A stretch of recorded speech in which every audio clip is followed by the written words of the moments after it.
Ya, terima kasih pemirsa, Anda masih menyaksikan program iNews Jabar, dan di segmen kali ini kita masih berbincang mengenai PPDB 2016-2017 bersama dua orang narasumber kita. Baik, Pak Dwi, berbicara mengenai PPDB online untuk di Kota Bandung tahun ini, bagaimana penerimaan untuk orang tua siswa? Apakah semuanya sudah memahami atau bagaimana untuk para orang tua siswa yang belum bisa memahami? Kota Bandung itu hampir semua jalur. Jadi baru tahun ini akademik dan non-akademik itu di-online-kan. Gitu. Tahun lalu itu hanya akademik, yang non-akademiknya itu masih offline. Nah tahun ini, mudah-mudahan bisa memperkecil gitu ya kecurangan-kecurangan yang ada. Gitu. Nah yang jadi masalah memang banyak orang tua yang gaptek, gitu ya, terutama orang tua yang usianya di atas 45 tahun ke atas, itu misalnya untuk membuka websitenya PPDB online-nya Kota Bandung ataupun provinsi ataupun nasional ataupun di beberapa kota lain, itu gimana caranya? Tapi anak saya yakin itu lebih bisa melakukan, ya, pergi ke warnet dan lain sebagainya itu. Itu yang saya pikir memang udah nggak asing ya, bahwa IT itu sudah harusnya menjadi sahabat manusia dimanapun berada, khususnya di Indonesia. Jadi jangan sampai pada awal teknologi ini kan malah IT ini kan menjadi musuh buat terutama birokrasi. Gitu. Nah sekarang ini kayaknya dalam rangka PPDB di beberapa kota itu sudah bersahabat dengan dunia IT atau teknologi yang begitu pesat. Itu sehingga pada saat penerimaan peserta didik baru pun kalau itu dilakukan, insya Allah gitu ya, kalau saya katakan mafia-mafia atau percaloan dalam dunia pendidikan itu akan hilang.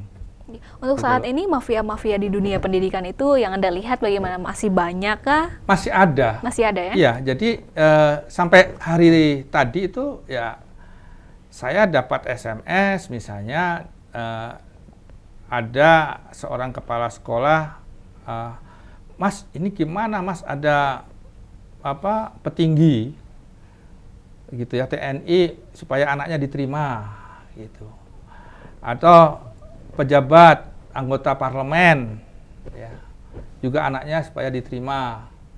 Wah saya nggak ngerti itu, saya bukan penguasa, saya rakyat biasa, memang saya tukang ngeritik pemerintah gitu loh. Apalagi dalam PPDB kami membuat tim pengawasan supaya bahwa PPDB ini berjalan sesuai dengan aturan, gitu ya. Sama-sama baik penyelenggara, masyarakat itu menegakkan aturan yang ada, tunduk taat ajas menurut Pak. Sesuai dengan aturan ya gitu. Pak. Jangan sampai ditabrak. Nah rata-rata itu banyak terjadi bahwa karena teman, karena apa gitu si pejabat itu berwenang, itu aturan itu dikesampingkan. Dikesampingkan gitu. Ya. Nah, kalau mau nolong ya silakan, ini loh aturannya gitu loh. Baik. Gitu. Itu yang ya sampai hari ketiga ini ya masih ada. Masih artinya ada saja ya? Para pihak. Jadi itu kalau misalnya tahun lalu itu eksekutif, yudikatif, legislatif, penguasa itu ya, itu selalu. Jadi bentuk-bentuk titipan itu selalu masih ada. Dan itu menghantuin para penyelenggara. Artinya di sini penyelenggara itu ada di tingkat satuan pendidikan, di tingkat sekolah, sampai ke tingkat dinasnya. Gitu. Ini yang selalu menjadi makanya kami, Forum Orang Tua Siswa, mengajak semua masyarakat, ayo kita lototin. Jadi misalnya yang diterima di PPDB online itu ada misalnya untuk jalur prestasi 5%, gitu ya.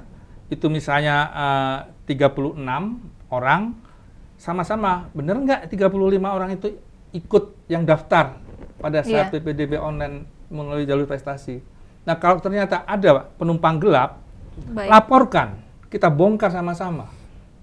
Itu untuk pelaporannya sendiri harus kemana Pak? Jadi Dinas Pendidikan juga menerima pengaduan. Gitu. Jadi ada Dinas Pendidikan itu buka 2 posko, satu di Jalan Ahmad Yani, satu lagi di Jalan Matraman. itu di Baik. Dewan Pendidikan. Iya. Baik, Gitu loh. Pak Wahudin, terkait dengan sistem titipan seperti ini, padahal PPDB sudah menggunakan sistem online, berarti ini masih belum masih tidak menutup kemungkinan terjadi seperti mafia pendidikan seperti ini. Apakah ini sistem online yang harus diperbaiki atau bagaimana, Pak Wahudin? Pertama, saya sesungguhnya mengerti terhadap biasanya kalau musim PPDB ini yang paling amat sangat stres itu orang tua. Anak kadang malah nggak peduli Mau masuk ke sekolah manapun ya? Jadi yang terlalu ambisius kadang orang tua, sehingga orang tua yang malah stres di musim PPDB ini. Saran saya justru yang diperbaiki adalah manusianya. Karena secanggih apapun sistem online, apalagi offline, kalau manusianya memang ingin berusaha untuk curang, maka curang bisa saja terjadi. Sistem online tetap saja dioperasikan oleh manusia, bisa memungkinkan untuk terjadi kecurangan. Tapi kalau SDM-nya manusia kita melakukan pendidikan yang benar, yang baik, seperti tadi saya katakan, biasakanlah diri hidup dengan taat azas, ikuti aturan main. Misalnya saya di Universitas Pendidikan Indonesia, ini PPDB versi SNPTN, SBMPTN ya. Anak saya tidak masuk di UPI, ya nggak apa-apa. Justru menurut saya dunia pendidikan merupakan wilayah yang menurut saya sakral. Maksud saya gini, itu ibarat orang menikah. Misalnya saya ingin punya anak, tapi ingin punya darah biru agar menjadi keturunan raja siapa. Tapi saya melakukannya saking inginnya, pokoknya dengan cara zina, kayak dengan cara apa, asal itu dilakukan oleh putra pangeran, maka saya dengan ikhlas. Maka apa yang terjadi di masa depan, ya mungkin darahnya biru, tapi karena dilakukan secara ilegal, ya akhirnya biru, polang, paleng, hitam, putih gitu.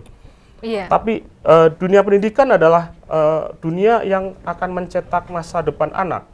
Maka agar supaya anak ke depan menjadi baik, harus dilakukan sesuai aturan main dengan baik dan benar. Sehingga belum tentu sekolah favorit itu kemudian mengantar seseorang menjadi sukses. Bisa jadi anak yang melakukannya dengan jujur, sekolah di tempat yang biasa yang jauh dari kota, tapi asalkan dia jujur dan lakukan baik, maka dia akan menjadi orang yang sukses di masa akan depan. Baik, ya terima kasih Pak Dwi dan juga Bapak Wahudin atas perbincangan kita petang ini mengenai PPDB tahun 2016 untuk jalur non-akademis. Semoga PPDB tahun ini bisa berjalan dengan baik sampai tanggal 18 Juni nanti ya. Saya ucapkan terima kasih atas luang waktunya hadir ke studio kami. Selamat beraktivitas kembali. Terima kasih. Terima kasih. Ya pemirsa, jangan kemana-mana karena iNews Jabar akan kembali dengan sejumlah berita yang sayang untuk Anda lewatkan. Tetaplah di iNews Jabar.